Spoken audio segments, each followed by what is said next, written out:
আমাদের একটা মাল্টিভার্সের থিওরিও মাঝে মাঝে শোনা যায়। এবার এই ইউনিভার্সের বাইরে কি আর কোন ইউনিভার্স আছে বা সম্ভাবনা আছে? মানুষের সাধারণ প্রশ্ন। এই মহাবিশ্ব যখন শুরু হয়েছিল বললাম না অসীম শক্তি ছিল, সে অসীম শক্তি কোনো কিছুই তো একেবারে সমান হতে পারে না। কোথাও একটু বেশি হয়, কোথাও কম হয়, একটু বেশি। একটা কাগজকে আমি যদি রং করে দিই, সব জায়গায় রঙের ডেন্সিটি এক হবে কি?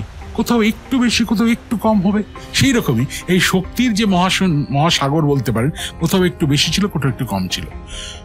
তাকে আমরা ইংরেজিতে বলি কোয়ান্টাম ফ্লাকচুয়েশন।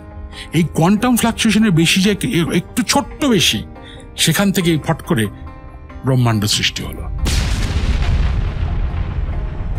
মানে এনার্জি মাসে কনভার্ট হলো। সেইটা আমাদের ব্রহ্মাণ্ড।